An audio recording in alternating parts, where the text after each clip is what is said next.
For a while now, I've wanted to make a video entitled Why I Talk About Old Footballers, or something along those lines, and I may well still title this video with something like that, but the reason I'm making this video now is because a lot of you, about 50 people in fact, either tweeted, Instagram messaged, or commented on one of my videos, either asking whether I'd seen a certain Instagram story, or sending me a screenshot of the story in question, since it was from a private account. This is the story in question, asking the grammatically questionable, but nonetheless perfectly valid question of whether, quote, HITC 7s is too nostalgic biased. As you can see, 60% of people who follow this particular Instagram page apparently think that yes, I am too nostalgic biased, as it is phrased. I must admit that I was previously unaware of the page, which is called Bad Football Opinions, presumably because it is much too new for me. And whilst I joked to a couple of people that the username checked out, whoever runs that account is certainly not the first person to accuse me of being stuck in the past, obsessed with players who play in black and white, or overrating players who played many moons before I, or almost any of my subscribers, were born. A sort of reverse recency bias, if you will. I'm sure most of you are familiar with the concept of recency bias, which is just a tendency among most people to favour recent events over historic ones. It is a phenomenon that is common in all walks of life, often the result of a combination of short memories, poor historical understanding, and just basic human behaviour. However, it is particularly common in the entertainment industry, and even more so in the world of sport. Neil Franklin once wrote that there was, quote, nothing more X than an ex-entertainer, and footballers are often forgotten even quicker than most other branches of the entertainment industry. Virtually every week, some club or newspaper will conduct a poll that perfectly exhibits the recency bias in football, even those conducted by large and seemingly prestigious organisations. UEFA, for example, conducted a poll with more than 7 million votes in 2004 to celebrate their Golden Jubilee 50th anniversary celebrations, asking the general public to name the greatest European footballers of all time. The winner, ahead of Franz Beckenbauer or Johan Cruyff, was the still active Real Madrid midfielder Zinedine Zidane. A wonderful footballer, make no mistake, but the greatest European footballer of all time, he most certainly is not, and the French Football Federation didn't even pick Zidane as France's best player of the last 50 years, never mind Europe's. Back in 2010, The Guardian polled its readers to vote on an all-time World 11 to celebrate the 70th birthday of Pelé and the 50th birthday of Diego Maradona. Alongside the likes of Pelé, Maradona and Cruyff was Liverpool midfielder Steven Gerrard playing on the right flank. Again, please don't take this the wrong way. Steven Gerrard was a fantastic footballer, but he has no place in an all-time World 11, he wasn't a right winger, and he most assuredly isn't the greatest right winger to have ever played the game. The idea that Steven Gerrard is a better candidate on the right flank in an all-time World 11, ahead of Garrincha, Stanley Matthews, or even a more contemporary name like Luis Figo, is just patently absurd, although I suspect it is testament to recency bias mixed in with a bit of English bias, along with the remarkable online efficiency of Liverpool fans. Just a few months ago, the website Ranker.com published its users' verdict on the 100 greatest players of all time, in a list which ranked Spanish midfielder Isco ahead of Michael Laudrup, Thiago Silva as a greater centre-back than Bobby Moore, and Gareth Bale as having contributed more to the world of football than Alfredo Di Stefano. The man who topped that all-time 11? Andrea Pirlo. I find it hard to criticise Andrea Pirlo, a joyous footballer to watch and a genius on the pitch. But the greatest footballer of all time, I mean, even recency bias doesn't excuse that level of stupidity. Lionel Messi was fifth for Christ's sake. There was even a poll of my own club Hull City's fans earlier this year which named Harry Maguire as our 21st greatest player of all time. Now, I love Slabhead as much as anyone, but he had about 6 months of really good consistent form for Hull City before signing for Leicester City. That was it. So the idea that he is our 21st greatest player of all time is akin to saying Bruno Fernandes is one of Manchester United's greatest ever players, or that Christian Pulisic is an all-time Chelsea great. Hell, it wouldn't surprise me if a couple of Chelsea and Manchester United polls came out in the near future, making just those claims. This is just the way football fans work. Twin with the fact that these types of polls tend to be conducted on platforms with more young people than old people on them.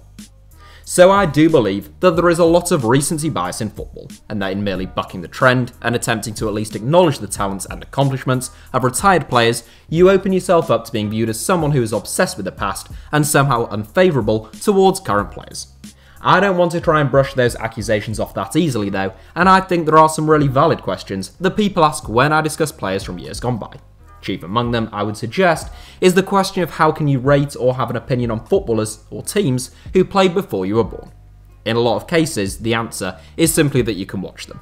The footage may not always be in full colour or in high definition, but it's good enough to give you an idea of a player and of a team. I think here a distinction needs to be made between players who played before you or I may have been born, and players and teams who played before or even just in the early stages of football being televised. I either wasn't alive or was just a baby when the likes of Romario or Marco van Basten were in their prime, but I don't think anyone would be so silly to suggest a young football fan can't have an opinion on those two, given that there are plenty of entire games involving both, which you can go and watch even here on YouTube, should you wish to do so. That is not the case oftentimes for someone who played prior to the 1970s, and particularly prior to the 1950s. With a player like that, you may well only be able to get snippets of them in action, and most likely only in major tournaments like a World Cup, or in an FA Cup semi-final or final. Take Jose Andrade as a prime example, someone who I've talked about plenty of times on this channel, and someone who played long before football was widely televised. For half a decade, Andrade was considered the best footballer on earth, and by most people's estimations, there wasn't even anyone who came close. From midfield, he dictated play and glided across the pitch in a Uruguay team that took Europe by storm, winning 2 consecutive Olympic gold medals before winning the inaugural FIFA World Cup in 1930. You will find snippets of Andrade, but not enough, I would suggest, to get a full understanding of the player, his talents, or why he was so highly regarded by all those who were able to witness him firsthand. Consequently, there are 2 positions that you can take, or 3 in fact. You can say either A, there's no proper footage, so therefore I cannot form an opinion. B, there's no proper footage, therefore he must not have been very good. Or C, there's a lack of footage, which adds an element of doubt, but we can piece together all of the surviving footage, along with match reports, quotes from his contemporaries and all other evidence, and then try to formulate an idea, much like a historian. In case it isn't obvious, my approach is the latter of the 3, and the example that I always like to give is that there is no footage of any of Napoleon's battles. Do we therefore say that we have no idea about his skills as a military general? Do we say he can't have been any good as a military general? Or do we piece together all the evidence at our disposal in order to paint the fullest picture we can with the resources available to us? In case you have 0 historical knowledge, we do the last of the 3, and most historians of the Napoleonic era will tell you that we know enough about Napoleon to say that he was a great military general. Personally, I believe we have enough knowledge about Jose Andrade, Jose Manuel Moreno, or Dixie Dean for example, to say that they were great footballers, even without being able to put together fancy YouTube compilation videos of their goals in 1080p with some techno or string music playing in the background. It's also worth mentioning that on the occasions in which I am most prevalently accused of favouring old players, or something along those lines, I am actually guilty of recency bias myself, just not as much as most people, and presumably not as much as the people making those comments. Take my video on the 100 greatest footballers of all time for example, which is probably the video that had the most people saying that there was some kind of old player bias in the comments.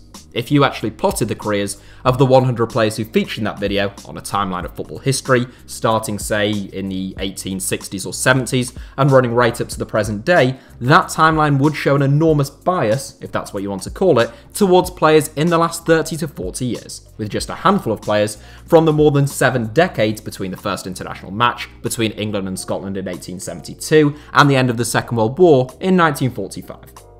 There was even a time when I tried to perform the mental gymnastics required to overlook older players in favour of younger ones, because I knew I'd be accused of being biased towards players from a certain era in the comments before I learned that you will be accused of every kind of bias and a whole lot more in the YouTube comments section, regardless of what you say.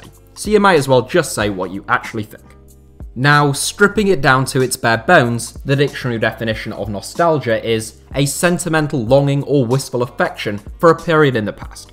I don't believe that I'm particularly sentimental, quite the opposite in fact, but there are certain elements of football from the past that I may long for, or at least think that their demise or disappearance has been a loss.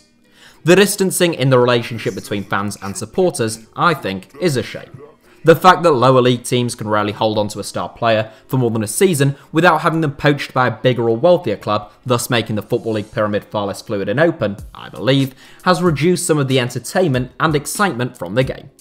I also think that it's a crying shame that attending football matches at Premier League level and throughout most of the EFL has become so expensive, pricing many men, women and families out of being able to attend games. I think all of these things, and many more, are regrettable, and as a consequence, I could perhaps be accused of some nostalgia. But somehow, I don't think that's what people are talking about when they think of this channel as being nostalgic. I don't want to go on for too long or seem like this is a rant about an off-the-cuff Instagram story. As I said, this is a video that I've wanted to make for a while, and hopefully it helps anyone who has held similar views at least understand my thought processes when making videos. It's worth adding that I don't actually talk about footballers or football in general from many years ago very often at all.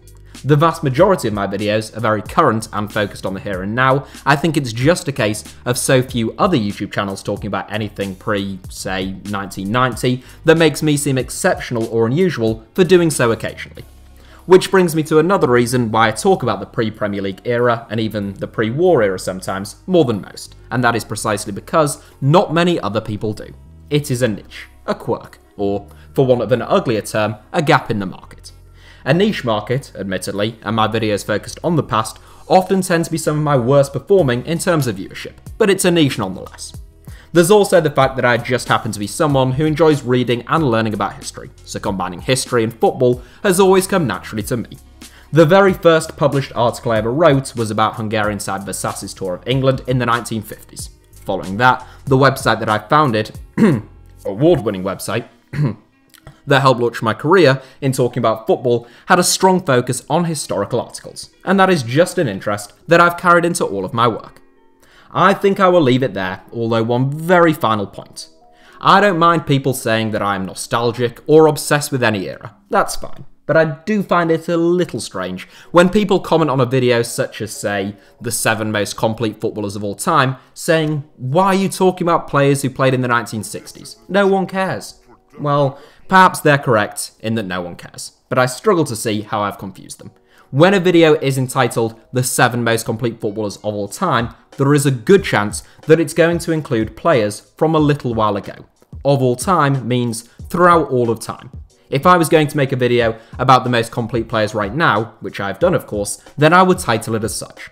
Clicking on an all-time video and complaining that some of the players are old seems about as logical to me as clicking on one of the Irish guy's rants and complaining that the host is a bit ranty and that he has an Irish accent. The clue is in the name. Anyhow, that's just a little rant of my own and something that has long baffled me about a small number of commenters. Whether you think I talk too much about old players, just the right amount, or not nearly enough, it's all a matter of opinion, and hopefully there is something for everyone. As I always say, if you don't like a certain topic, you don't have to watch the video. But I do of course appreciate everyone who subscribes and tunes in to watch the videos that do appeal to them.